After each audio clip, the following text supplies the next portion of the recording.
The posts were old, splintered at the base, weathered from too many seasons of wind and silence.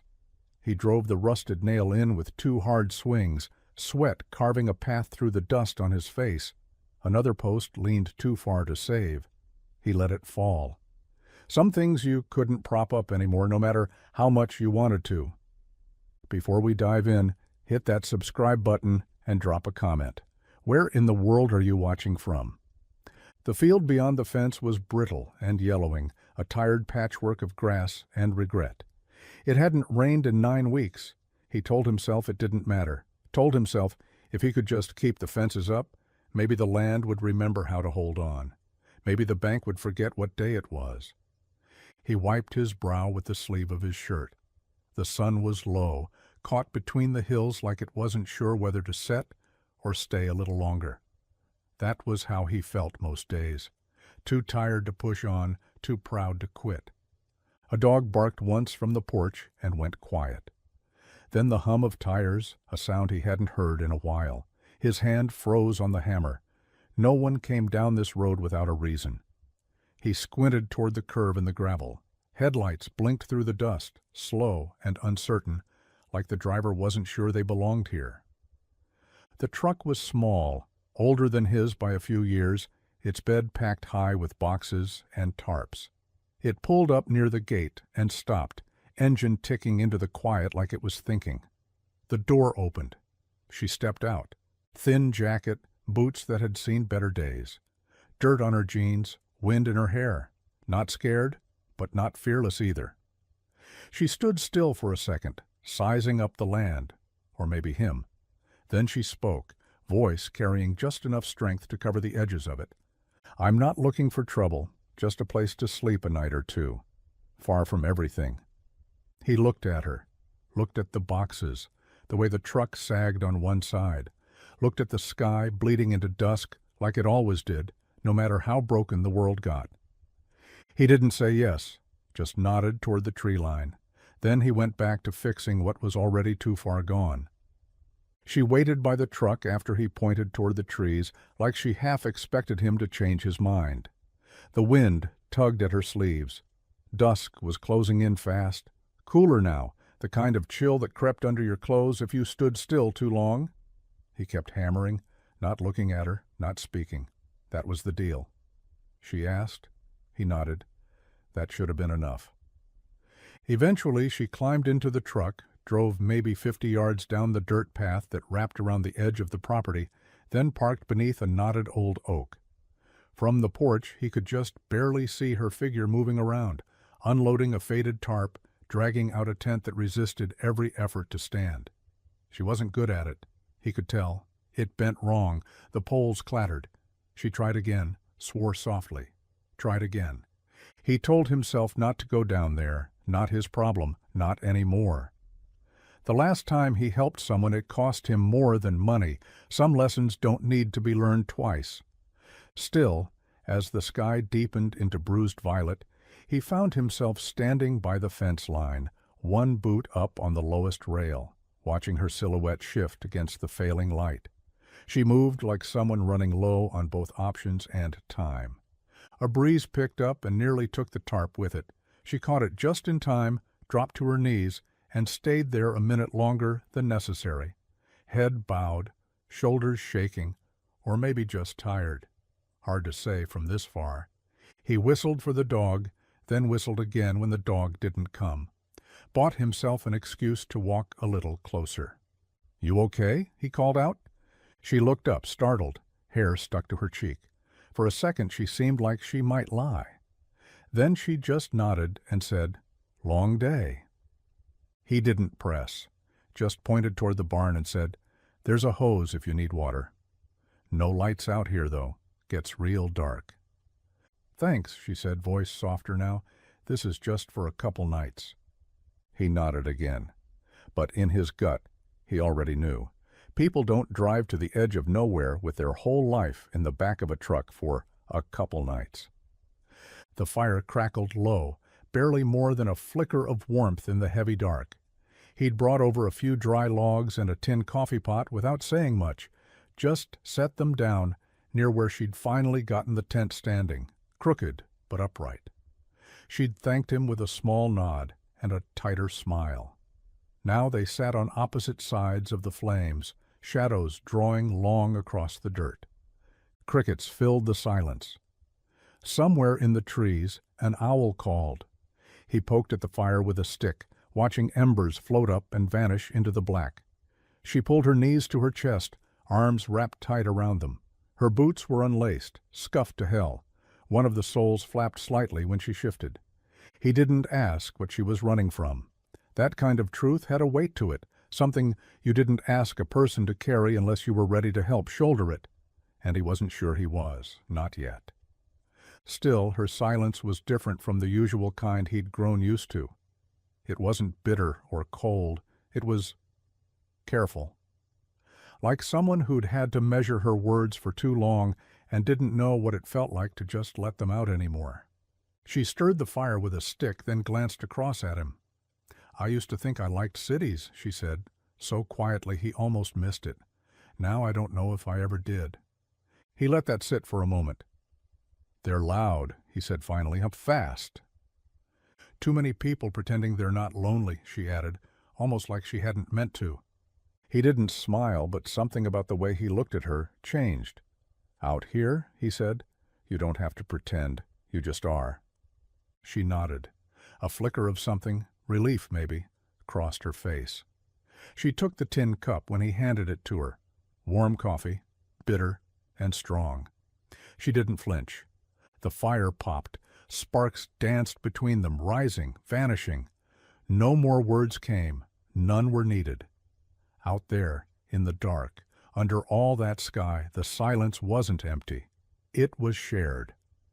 The rain started just before dawn, soft at first, then steady. He heard it tapping against the tin roof as he poured feed into the troughs.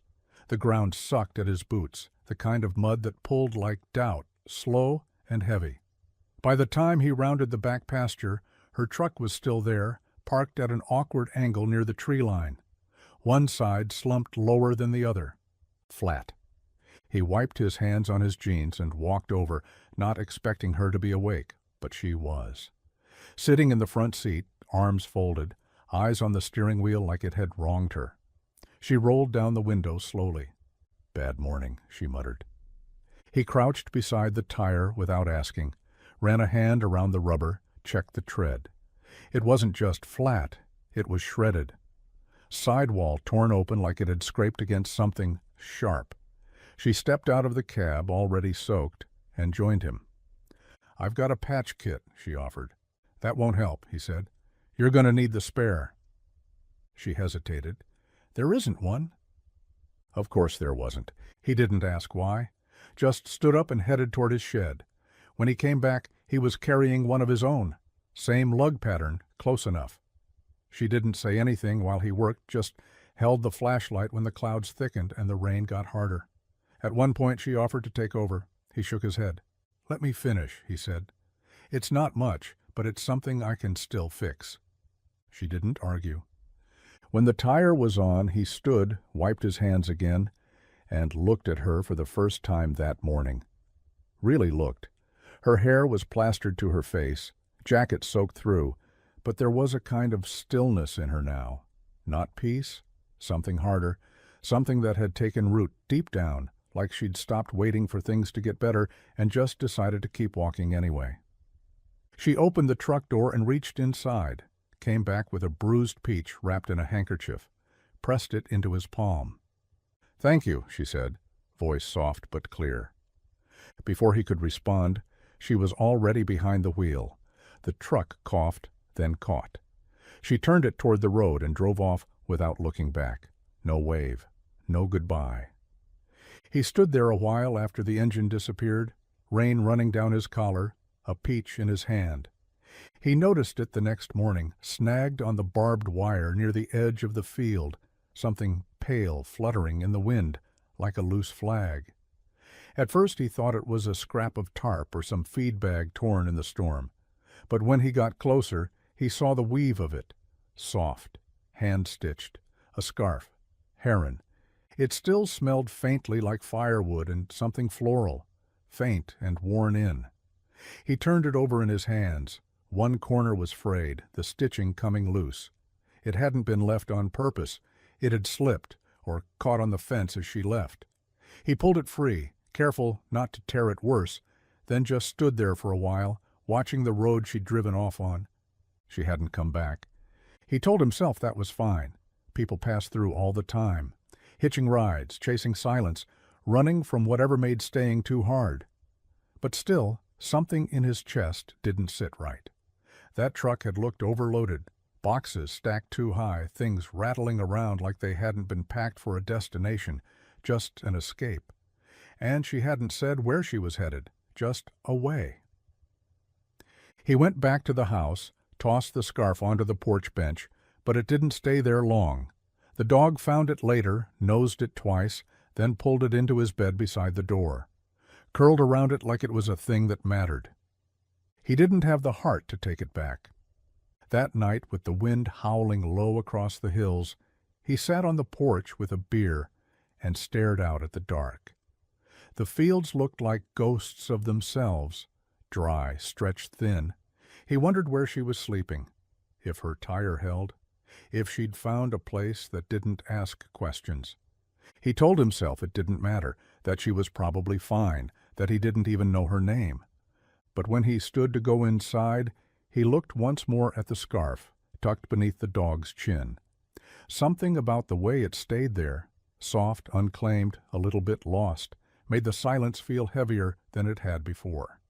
The envelope came on a Monday, stiff and official, tucked between a feed catalog and a coupon flyer he hadn't asked for.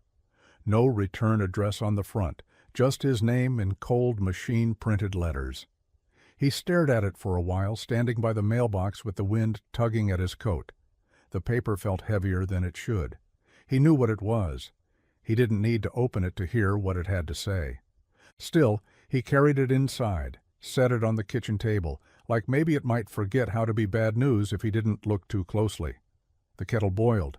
He poured coffee with shaking hands, sat down, opened it. The language was polite, distant. A final notice, missed payments, grace periods expired. They had exhausted all reasonable accommodations. He read it twice, then a third time, not because he didn't understand, but because part of him wanted it to say something different the next time through. It didn't. He folded the letter, crisp and careful, and tucked it into the back drawer with the rest, the stack that had started thin and grown too thick to ignore. He slid the drawer shut like closing a door on something drowning. Outside, the wind had picked up. A storm was building somewhere out past the ridge. He grabbed his jacket and headed to the shed. If the fences didn't hold, the cattle would get loose. And if the cattle got loose, there'd be no chance of paying what little was left. He told himself it still mattered, told himself the work was still worth doing. By the time he made it to the south end, the sun was already dipping, bleeding orange across the fields. He slammed a post back into the clay, sweat and dust mixing on his brow. His knuckles bled where the wire had caught skin. The pain felt good, real. He looked out at the land, the rows of dry soil, the barn barely holding itself together. Maybe it was foolish to keep fighting. Maybe the smart thing would be to let it all go. But he wasn't built for letting go, not yet. Not while there was still a chance, any chance, that something good might find its way back. The barn had been sinking for years. One side leaned like it had grown tired of holding itself upright. Boards rotted through at the base, roof shingles missing in patches like a half-healed wound. He used to tell himself he'd fix it when the time was right, after harvest, after bills, after life stopped hitting so hard. The time never came. Until now. He stood in front of it with a crowbar in hand, and no real plan, just the memory of her gaze the night she'd sat by the fire, how she looked past him, past the smoke and silence, straight at the barn like it meant something, like it wasn't just a relic, but a beginning. That look stuck with him more than her words. He started by pulling down the rusted paneling near the doors, each nail coming out like a small defiance. Underneath, the frame still held. Weathered, yes, but not broken. He ran his fingers along the beams, felt the grain and grit of old wood that had survived more than he gave it credit for. The hammer came next, then the ladder, then the long, aching hours of work that didn't pay but gave back in other ways. He patched the lower walls first, cutting salvage planks to size, setting them slow and steady. Every nail that sank in was a kind of rhythm, a kind of prayer. Keep going, keep holding, don't quit yet. The neighbors would call it pointless, spending time on something no one used, something the bank would likely claim in a month's time. But he didn't do it for them. He didn't even know if he was doing it for himself. Maybe he just wanted something in his world to look less ruined. Maybe he needed to believe that if wood could be reclaimed, so could people. By late afternoon, the light hit the barn just right. The fresh boards caught the sun, warm and golden, like the place had taken a deep breath. He stood back, wiped his brow, and imagined what it might look like finished, not just standing, but welcoming. And for the first time in weeks, he didn't feel like he was bracing for an ending.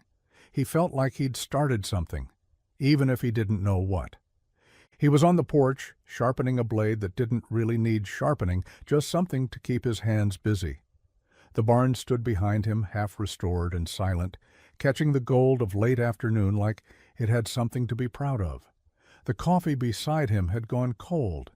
He didn't hear the truck until it was already turning up the drive, same dented bumper, same stubborn rattle. He stood slowly, squinting into the dust as it rolled to a stop near the oak tree she once called home for a night. The engine cut. Silence fell hard. She stepped out, boots hitting gravel like a rhythm she remembered. Same jacket, though the sleeves were rolled up now, sunburn along her collarbone. Her hair was tied back this time, and there were lines around her eyes he didn't remember. She looked like someone who had been somewhere, done something hard, and come back not quite the same. He didn't move, just watched as she walked toward him, steady but cautious, like she wasn't sure if she had the right to be here. When she reached the bottom step, she didn't ask permission. "Didn't mean to vanish," she said, voice low but certain, "but I had an idea." He waited, arms crossed. Let her fill the silence. She reached into her coat pocket and pulled out a thick envelope, worn at the edges. Inside were papers, blueprints, notes scrawled in pen, her handwriting. "I started looking into grants, community land projects, historical restoration. I thought, maybe your barn isn't just a barn."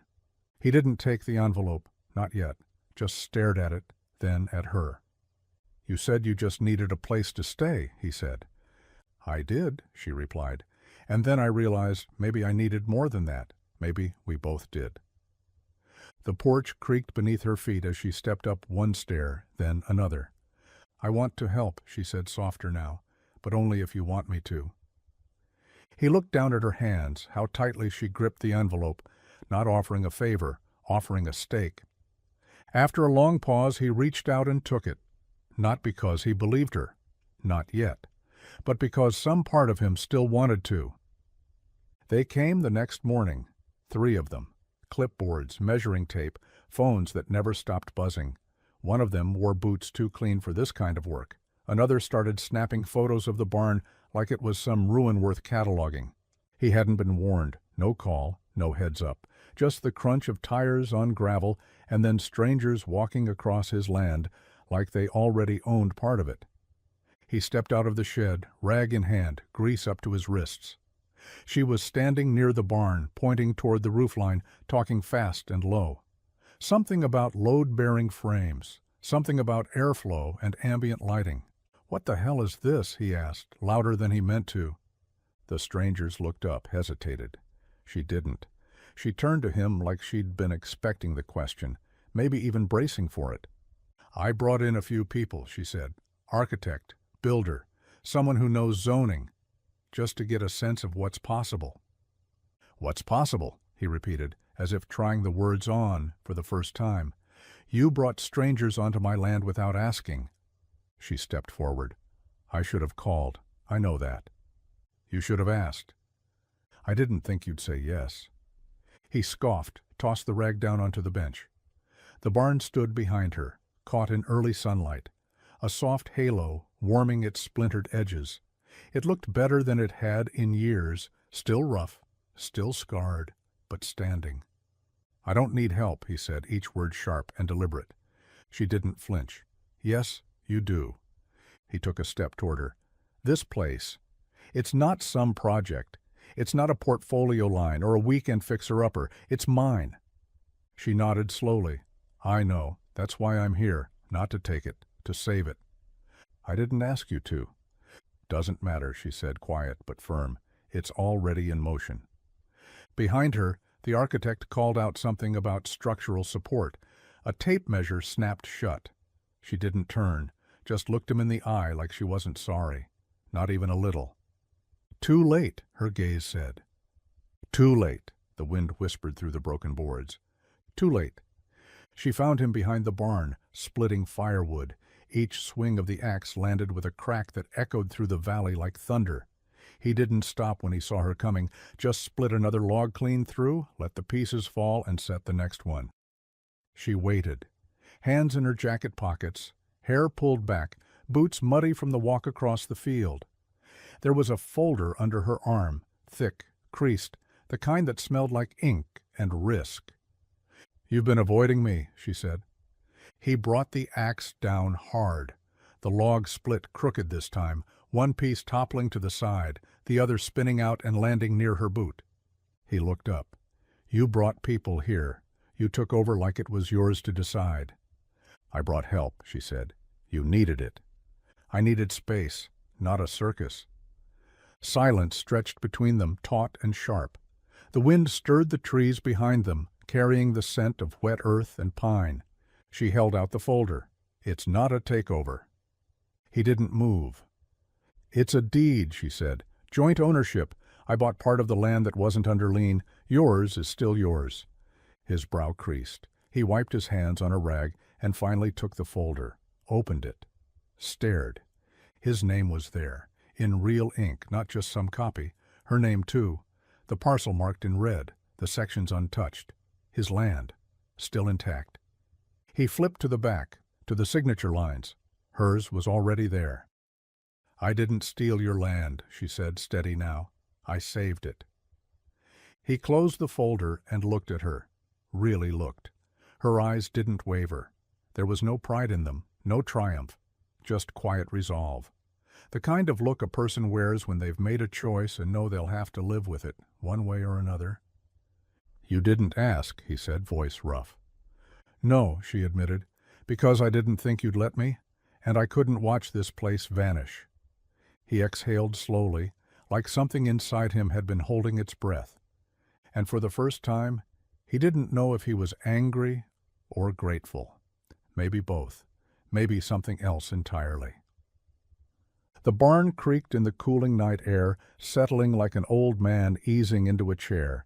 He stood just outside it, hands shoved deep in his coat pockets, boots planted in the damp soil. Above him the stars were sharp and countless, scattered across the black sky like broken glass. It was the kind of night where sound traveled farther than it should, and every small thing felt bigger under all that quiet. He hadn't lit a fire, didn't want the comfort, he just needed the dark, the stillness.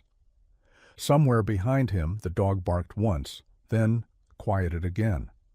The farmhouse windows glowed dimly, one upstairs lamp still on, hers maybe, or his. He couldn't remember if he'd turned it off. His fingers clenched around the folded paper in his pocket, the deed, already smudged from being read too many times. Her name beside his, legal, binding, real. His father's voice came uninvited, clear as if he were still standing in the field with him. "Don't take handouts. You start taking charity, you'll forget what earning feels like." But this hadn't felt like charity, not exactly. It had felt more like a storm, fast, full of noise, leaving things changed whether you wanted them to or not. He didn't know what to make of her decision, didn't know what it meant long term. Was she staying? Was she just passing through again with a bigger footprint? He tipped his head back and stared at the stars until his neck ached. The silence pressed in around him, But it didn't bring peace. It brought questions. What did it mean if he let her keep helping? What did it say about him if he didn't? He heard the boards creak above him and glanced up. The barn's roof, patched and half-finished, still held against the night. It hadn't fallen. Not yet. He took one slow breath, then another. Thought about his father's hands, calloused, cracked, always working, and thought about hers, ink-stained, steady, offering more than he knew how to accept. He stayed out there a long time, watching the dark, waiting for it to tell him something. It never did. The first nail went in just after sunrise. Not his, one of hers. A woman with a buzzed haircut and arms like scaffolding drove it through the fresh plank without hesitation, like she'd built 100 barns just like this one. Maybe she had. He didn't ask. By noon the sound of saws and hammers carried across the valley, loud and sudden, like the land had decided to wake up all at once. The quiet that had wrapped the place for years, thick, protective, was broken, and not gently. He kept to the edges at first, moved hay, fixed fence posts that didn't need fixing. The crew barely noticed him, too busy framing doorways and hauling supplies up ladders. He caught pieces of their conversations, talk of timelines, foundation pours, solar kits. All things that sounded like the future, like permanence. It rattled him more than he let on. The barn was changing fast. The roof was being reframed. Old warped slats were pulled down and stacked neatly to the side, set aside for reuse, she'd said. Nothing wasted. That was her thing, apparently. Even the broken parts deserved another chance. But outside the property line, the story was different. He heard it when he stopped by the feed store, how word had spread, heard his name tossed around, quiet-like, followed by the phrase, selling out. The diner crowd had always been predictable. First, they ignored you, then they questioned you, then they turned you into a story when your back was turned. He didn't go inside the diner that week. Just stood outside long enough to check the posted notice for tractor parts, then walked away when someone tapped the window and waved with too much familiarity. Let them talk. Back at the farm, she was on the roofline, clipboard in one hand, laughing at something the foreman had said. It echoed faintly over the field. Not shrill, not showy, just honest. He watched her for a second longer than he meant to, then turned and went back to the barn, where the sawdust already smelled like something new, like something being reborn. She caught him just as he was coming in from the lower pasture, boots caked in mud and his jacket streaked with dried hay.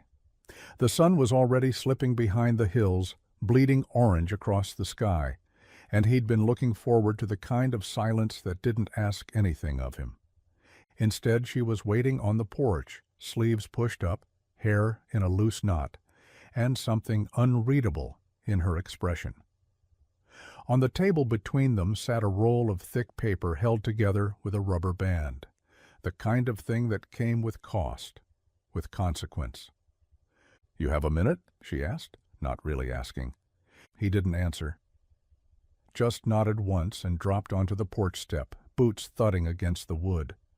She unrolled the blueprints carefully, like they might bite. The paper was clean, precise, measured dreams in black ink.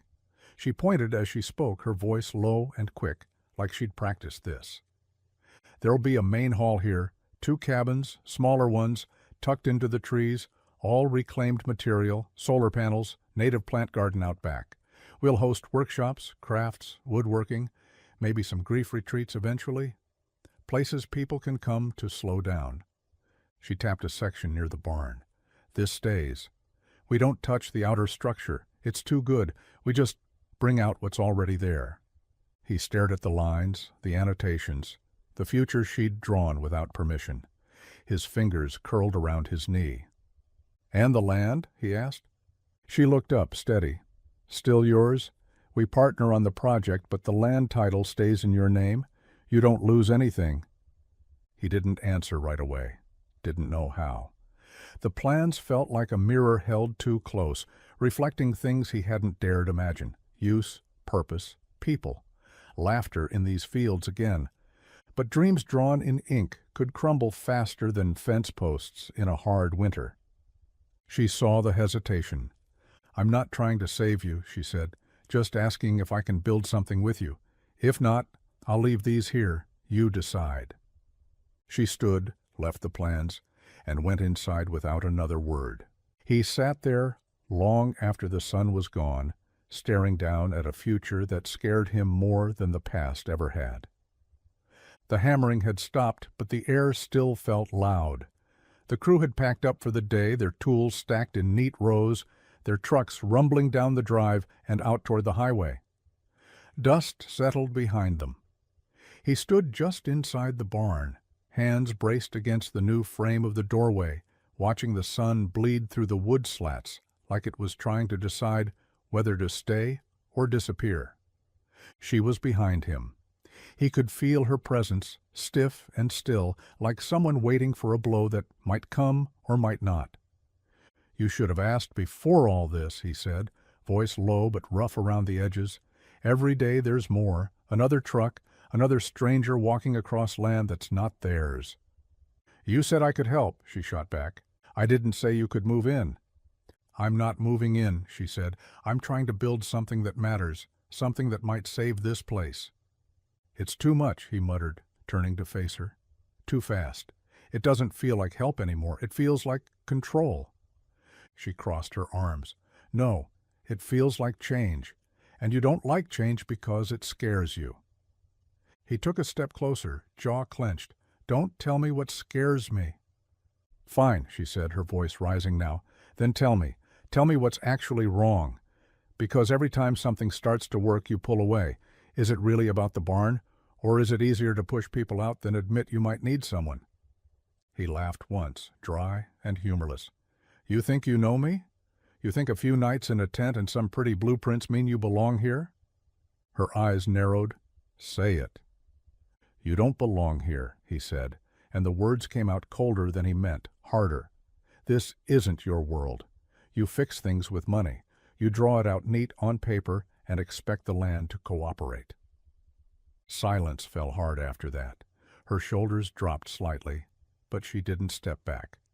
"I came here to breathe again," she said quietly, "and I thought maybe you wanted to too." She left the barn before he could reply. The door creaked shut behind her, not slammed, but final all the same. He stood alone in the half-built frame, surrounded by everything he claimed he wanted, and the echo of the one voice that had dared to believe it with him. The wind hit just after midnight, fast, sharp, and wrong. It howled through the valley like it was searching for something to tear down. He woke to the sound of it slamming against the porch swing, the chains groaning under sudden weight. Rain followed hard behind, slashing against the windows like it was angry. He sat up, heart pounding, listening, not to the storm, but to what it might already have taken, the barn, the frame, the roof that hadn't been secured yet. It wasn't ready. None of it was ready. He pulled on his boots without socks, grabbed his jacket, and stepped into the night. The rain soaked through in seconds. Mud pulled at his heels with every step. Lightning split the sky once, brief, blinding. Then thunder rolled through the hills like a warning. By the time he reached the barn, he could barely see through the downpour, but the silhouette stopped him cold. She was already there. Standing in the open structure, rain streaming down her face and arms, sleeves rolled back, hair plastered to her skin, a hammer in her hand, nails in her pocket. She was driving a support beam back into place, one that had shifted in the wind. Each swing was uneven, furious. Her hands shook. He stepped into the barn, the roof half covered, water dripping through the exposed beams. "What the hell are you doing?" he shouted over the storm. She didn't stop, didn't look at him, just drove the nail home. "Can't sleep," she muttered. "Figured the storm would tear it down if I didn't do something." He moved closer. "You'll get hurt." "Too late for that," she said, and the way she said it made him stop. Not angry, not sharp, just tired, like something inside her had cracked open in the wind. He looked around, at the tarps flapping loose, the tools scattered, the beams straining. She'd come out here without telling anyone, without waiting for help, just like him. Lightning lit her face again, and he saw it. Beneath the soaked defiance, the regret. The argument hadn't left her. It was still there, still raw. He took the hammer gently from her hand, said nothing. Just grabbed a board, held it in place, and started working beside her. The wind didn't stop. The rain didn't ease. But the silence between them softened. The nails were cold in his hand, slick with rain. He passed them to her without a word, and she took them like they'd done this 100 times. Neither of them said it, but the fight still lingered in the air between them, bitter, unfinished, but softened now by exhaustion and the steady rhythm of work. He held the beam steady while she hammered. Her fingers trembled at first, still wet, still tense. She missed the first strike, cursed under her breath. He said nothing, just adjusted the board so the nail would catch cleaner. By the third one, she found her rhythm again. Tap to set, strike to drive. The sound of metal into wood became a kind of truce. Rain pounded the tin above their heads, but it was muted under the half-finished roof, like the barn was holding its breath too. They moved from board to board, beam to beam, hands brushing now and then. He steadied the ladder while she climbed. She passed him a second hammer without asking. In that storm-wrapped silence, something shifted. Not dramatic, not sudden, just enough. At one point, her hammer slipped and bounced off the edge of the frame, landing in a puddle. She groaned, sagging against the post. "You all right?" he asked. The first words either of them had spoken in almost an hour. "I'm fine," she said, breathless, just trying to remember if this was actually a good idea. "You dragged 3 architects and a zoning lawyer onto my property. You're in too deep to second-guess now." She looked over her shoulder, eyes wide, then laughed. Just once, loud and surprised, like it had caught her off guard, like she didn't know she still could. He smiled, small and tired. "That's better." "You gonna start charging for encouragement? Only if you start hitting nails on the first swing." She laughed again, deeper this time. The barn didn't feel quite so heavy after that. They worked a little faster, a little lighter. Out in the storm, everything was soaked and uncertain. But inside the half-built frame, under a patchwork roof and a flickering light, they were building something that felt steadier than either of them had been in a long time. The storm had passed by morning, but the air still held the scent of wet earth and sawdust. The barn stood quiet now, like it too was catching its breath after the night's fight. He was sitting on the porch with 2 chipped mugs of coffee when she came out, hair still damp, her jacket draped over one shoulder. She took the mug without a word and sat across from him. No jokes this time, no guarded quips. Just the kind of silence that comes when something needs saying and both people already know it. He waited, let the wind fill the space between them. "I used to wear heels every day," she said finally, eyes on the gravel. "Downtown office, view of the river. I used to think that meant I'd made it." He didn't interrupt. "I worked in finance, real estate investment, mostly high-end stuff, corporate, commercial. Big numbers, bigger egos. I got good at building things for people who never had to lift a hand to make them happen." She sipped the coffee, winced. It had gone cold. Still, she didn't stop. "I burned out 2 years ago, woke up one morning and couldn't breathe in my own apartment, couldn't pretend it was just stress anymore, so I left. Sold everything I didn't need, cut ties I thought I'd never live without, bought a used truck, some land up north, thought I'd disappear for a while." She looked at him then, not blinking. "Then I saw this place." He stiffened slightly. "It was on a list of foreclosures. Your land. The listing hadn't gone public yet, but it was close. And I don't know what it was. The photos, the name, something about it felt different. Like it didn't belong in a file folder. It belonged to someone who hadn't given up yet." "You bought part of it," he said, not accusing, just stating. "I bought what I could, the section the bank was getting ready to claim. I didn't expect to meet you. And when I did, I didn't expect to care." The words hung there, fragile but true. He looked out toward the barn, the scaffolding still damp in the light. "You were going to build something no matter who lived here," he said. She nodded. "But it wouldn't have meant anything if it wasn't you." And somehow that was the thing that made him believe her. The county truck rolled up slow, tires grinding the gravel like it didn't want to be there either. It was pale blue, the seal on the door faded from sun and years. He spotted it from the barn ladder, halfway through reinforcing the north wall. When the man stepped out, clipboard in hand, khakis too clean for the road, it was already clear this wasn't a neighborly visit. He climbed down without a word, wiping sweat from his brow as he crossed the lot. She was already walking over from the house, jacket half zipped, reading the man like someone sizing up a threat before it grew teeth. "Morning," the man said, neutral, but with the tone of someone who had practiced being unwelcome. "You're from the county?" she asked. He nodded. "Zoning and planning." He tapped the clipboard like it made the words heavier. "Got a couple red flags kicked back this week. Permits missing, lot lines blurred. Someone raised a flag about an unlicensed commercial build." He looked past them, toward the barn, where scaffolding hugged the side like ambition that had gotten too loud. "We're not commercial," she said. "It's a retreat, seasonal, no permanent residence." "Still needs review," he replied. "You change a structure's function, especially out here, it triggers reclassification. That brings code compliance, land use variance, the whole book. Might be something, might be nothing. But I need to see paperwork. If it's not filed, work stops. Immediately." The silence stretched between them like wire pulled too tight. He stepped in then, his voice low, but even. "The barn's still mine."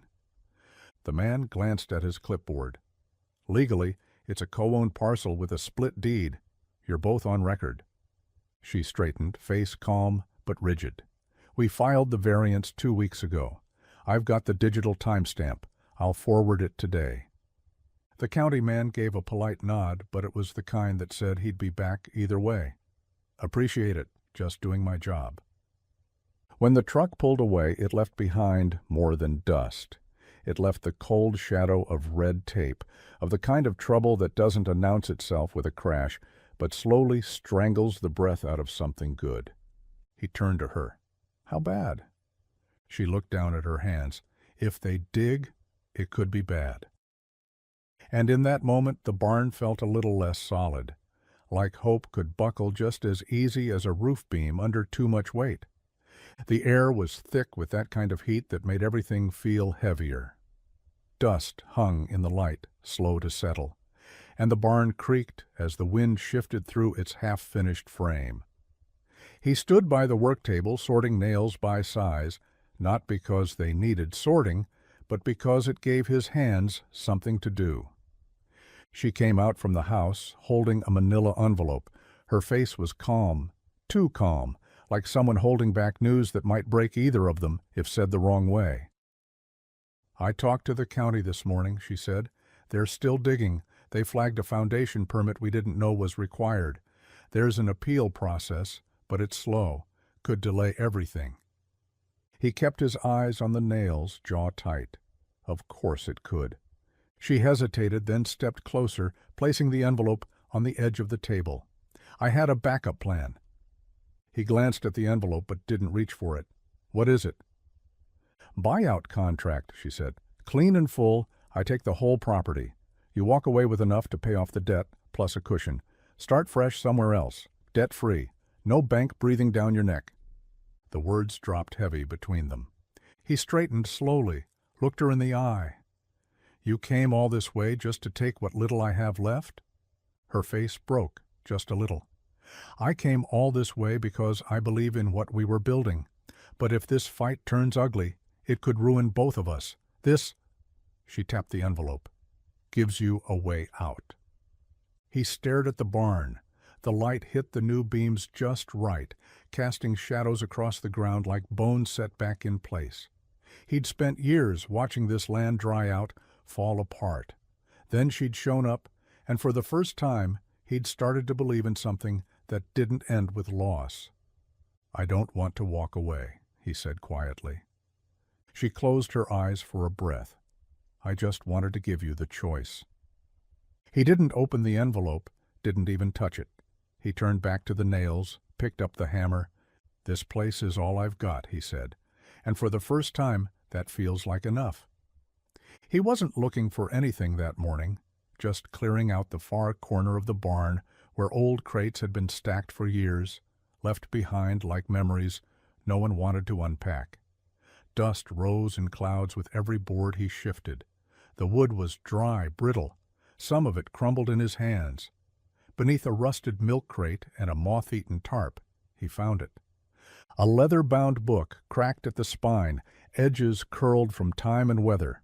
No title, just a name scrawled on the inside cover in ink that had faded but not disappeared. His father's name. He sat on an overturned bucket, dirt clinging to his jeans, and opened the first page. The handwriting was rough, hurried, but his father's voice lived in the rhythm of it, direct, practical, with bits of hope buried beneath the grit. Barn's holding, but not for long. If the north beam shifts again, we'll lose the roof next spring. Should have rebuilt it when I had the money, should have planted the orchard, should have built the shop for the boys. He turned the page. Been thinking about offering weekend classes, woodwork, maybe engine repair.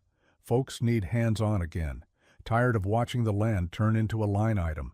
This place could be more. Just need time. Just need help. Each line pressed deeper into him. There were sketches, rough floor plans, layouts of what the barn could have been, not a relic, a gathering place. He'd never known any of this. His father never talked about dreams. He talked about bills, weather, what needed fixing. He closed the journal slowly, holding it like something sacred. Outside he could hear the wind pushing through the trees, the creak of the scaffolding, the distant rhythm of someone working. Her, probably, already repairing what the night storm had loosened. All this time he'd thought he was holding on to something for himself. But maybe it had always been more than that. Maybe this barn had always been meant for more than just shelter. He stood gripping the journal tight. Maybe what scared him most wasn't that she was changing the place, but that she was building the version of it his father had only dared to dream. The days stretched out like the heat, long, still, and full of things unsaid. She stopped coming to the work site. No more early morning check-ins, no more shared coffee or quiet remarks about the progress. The laughter that had once sparked between them had dulled, like something that had burned too bright, too fast. She stayed in the house mostly, curtains drawn. Her boots sat untouched by the door, coated in a thin film of dust. He told himself to give her space, but each day the silence grew louder, as if the unfinished barn itself had started noticing her absence. On the third evening, just as the sun was bleeding into the hills, he found her in the spare room. The closet door was open. An old duffel bag lay half-packed on the bed. A stack of paperwork sat beside it, permits, receipts, blueprints, all of it organized, precise. Her out. She didn't look up when he stepped in. She was folding a flannel shirt, slow and mechanical, like the movement was the only thing keeping her from breaking. "You leaving?" he asked, voice low. She paused, fingers tightening around the fabric. "Maybe." He stepped farther into the room. "You're not the kind of person who walks away." "I'm not the kind of person who digs in where they're not wanted either." She finally looked at him, and there was something raw in her eyes. Not anger, not even disappointment, just weariness, the kind that comes from carrying too much for too long. "Maybe I rushed it," she said. "Maybe I let myself believe in something too fast. In this place. In you." He didn't answer right away. His throat was tight. He looked at the duffel, at her hand on the zipper, like she wasn't sure if she wanted to close it or not. "I never said I didn't believe," he murmured. "I just didn't know how to catch up." She gave him a tired smile, the kind that doesn't quite reach the eyes. Maybe we weren't building the same thing. He didn't know what to say to that, not yet. So they stood there, sunset spilling between them, caught between staying and going, with nothing but silence left to hold. She was stuffing a roll of blueprints into her bag when he stepped into the room. The sun hadn't fully risen yet, just a dull glow behind the hills, casting the farmhouse in a quiet gray. She didn't hear him at first, or maybe she did and didn't want to react. Her movements were slower this time, less certain. He held the journal in his hand, thumb pressed between two pages like a marker. His father's handwriting stared up at him, faint but resolute. He crossed the floor with quiet steps, the old floorboards creaking beneath his boots, and stopped just behind her. "I need to show you something," he said. She froze. Slowly she turned, her expression guarded, like she couldn't take one more thing that might push her over the edge. Her eyes were rimmed red, like she hadn't slept, or had tried too hard. He handed her the journal. She took it without speaking, her fingers brushing his for just a second longer than necessary. When she opened it, her eyes moved fast across the pages, then slowed. He watched her lips part slightly as she read, a breath catching in her throat. The blueprints forgotten at her side. "He wanted this," he said. His voice was low but sure, steadier than it had been in days. "He wanted to build a retreat here, a place for people to come and fix things, hands, hearts. He just never had the time, or the right help." Her fingers trembled over the ink. She blinked hard, and then the tears came, not loud, not theatrical, just slow and quiet, falling onto the open page. She pressed her palm to her mouth and looked up at him like she couldn't believe what she was holding. "You never told me," she whispered. "I didn't know until I found it." He sat beside her on the edge of the bed, the weight of the journal between them. This place. It was his unfinished story, but maybe it doesn't have to stay that way. She closed the book gently, like it deserved reverence. Her voice cracked as she whispered, "Then let's finish it, for both of them." He nodded, eyes damp but unflinching. Neither of them moved for a while. They didn't need to. The decision had already taken root in the space between them, quiet, firm, and real. The community center smelled like old coffee and floor polish. The air inside was thick with small-town tension, the kind that doesn't show its face until change walks through the door and asks for a seat at the table. Folding chairs lined up in crooked rows. Faces he'd known for years, some nodding, some already bracing for a fight. She sat in the front row, papers in her lap, pen tucked behind her ear. He stood against the back wall, hat in hand, heart pounding harder than it had the day his father died. The mayor, an aging man with a soft voice and a hard jaw, called the meeting to order with a tired gavel tap. "We've got a variance request on the table for partial commercial use of agricultural land. Some of you have voiced concerns." Voiced was generous. It had been weeks of whispered opinions turning into public resistance. Too fast, too big, outsiders meddling. People didn't like what they couldn't control, especially when it came with blueprints and vision. One woman stood. Ms. Hartley ran the post office for 30 years. "We've all worked this land our whole lives," she said. "Now someone from out of town shows up, starts talking about retreats and tourists. Feels like we're being pushed out of our own story." There were murmurs of agreement, a few nods, some eyes flicked toward him. Another man stood. Tucker, from down the ridge. "That barn's looked half dead for a decade. Somebody's finally fixing it, and we're going to say no just 'cause it's different?" The mayor glanced toward the back wall. "Anyone else?" The room quieted. Then he stood. He hadn't prepared a speech. He didn't need to. "I've been on that land my whole life," he said. "Watched it wear down like an old coat, and I held on to it out of pride. But pride don't fix broken beams. Don't fix people either." He looked around the room, at the worn faces, the calloused hands, the crossed arms. "This isn't about losing something. It's about letting it grow. My father wanted this land to give something back. So do I." Silence followed, not empty, just heavy, like the air before a storm, full of something about to shift. Then someone clapped, just once, then another. Until the room wasn't divided anymore, it was deciding. And maybe, just maybe, choosing to believe in something new. The first car rolled in just after noon, tires crunching slow over gravel that had been raked clean that morning. Then another, and another. By the time the sun crested over the trees, the old pasture-turned parking lot was dotted with vehicles from towns he'd never been to, license plates from 2 counties over, one from out of state.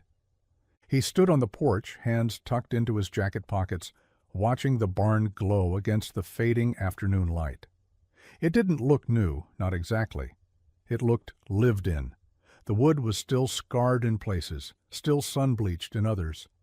But the windows were clean, the roof sealed tight, and the doors swung open wide like the place had taken a deep breath and finally let it out. Inside, candles flickered in mason jars set along the rafters, casting soft gold across the beams. Twine-wrapped bundles of lavender and rosemary hung from hooks near the entrance. She'd insisted on planting herbs in the old garden bed, where weeds had once claimed everything. Now it smelled like summer and memory. People filtered in slowly, some hesitant, some curious, a few holding hands like they weren't sure what they were walking into. A man paused to touch the barn wall, fingers dragging across the grain like he was remembering something he couldn't name. A kid darted past the entry and straight to the workbench display where hand tools had been laid out like artifacts. Laughter followed, soft and contagious.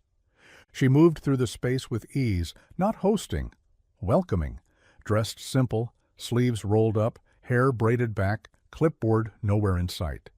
He watched as she leaned in to speak with a woman near the coffee urn, then smiled at a couple who had driven 3 hours just to see what all the talk was about. She caught his eye across the room. Just a second, just enough. He nodded once. Outside, wind brushed the tall grass that lined the path. The herbs swayed. The lights hummed. This place had once been the end of a story. Now it felt like the beginning of a dozen more. The sky was wide and clear, a soft blue broken only by the slow drift of clouds. Late afternoon sun warmed the fields, casting long shadows from the barn, which now stood solid and still, like it had always meant to become what it was now.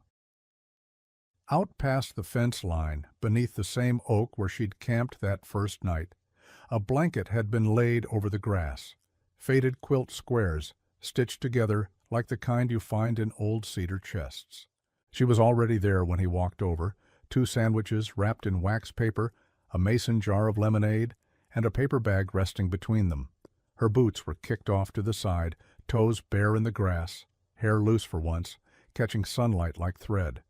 She didn't say anything when he sat down beside her. She just smiled, handed him one of the sandwiches, and leaned back on her elbows. The breeze was slow, lazy, the kind that made you forget how hard everything had once been. He looked out at the land, green in places that used to be brown, neat rows of herbs along the old garden fence, laughter drifting faintly from the barn where a workshop had just wrapped up. A group of women were still milling around, talking about soil, about starting over. She reached into the bag and pulled out a peach. It was bruised on one side, soft with ripeness. She turned it in her palm for a second, then handed it to him without a word. He took it, thumb brushing over the skin, and let out a quiet laugh. "Full circle," he said. She tilted her head, smiling gently. "I figured it was time." He nodded, biting into it, juice running down his thumb. It tasted like summer, like forgiveness, like something that had been waiting all season to ripen. They didn't say much after that. They didn't need to. The tree above them rustled just enough to remind them it was still there, like the land itself was watching, remembering, approving. The morning was quiet, the kind of quiet that settles in after the dust has cleared, and the noise of change has softened into rhythm. The retreat had emptied for the week, no cars in the lot, no laughter echoing from the barn, no hum of tools or overlapping conversations about grief and starting over. Just stillness, and that soft kind of peace that doesn't announce itself but lives in the background like breath. He stood near the side of the house, shovel in hand, staring at the small hole he'd dug beneath the kitchen window. The dirt was rich and dark, soft from yesterday's rain. A young sapling stood beside him, roots wrapped in burlap, slender trunk swaying slightly in the breeze. Not much to look at yet, barely shoulder height, but full of possibility. She walked out with 2 mugs of coffee, barefoot on the porch steps, sleeves of her sweater pushed to her elbows. Her hair was still damp, like she hadn't bothered with anything more than a rinse and a towel. He liked her best that way, unpolished, undone, present. He nodded toward the tree. Figured this was a good spot. She stepped down beside him, eyes scanning the space. "What kind is it?" "Red maple," he said. "They grow slow, but they last." She handed him the coffee, then crouched beside the hole, fingers brushing the soil. "That what you're hoping for?" He didn't answer right away, just knelt beside her, easing the sapling into the ground with the kind of care you give something you don't want to bury, but hope will rise. When the roots were settled and the earth patted back into place, she placed her hand gently on the soil, palm flat, grounding it, and maybe herself. "Let's see what else grows," she said.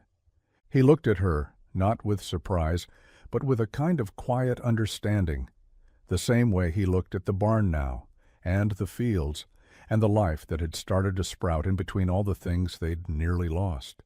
He didn't need to answer her. The tree would speak for both of them in time.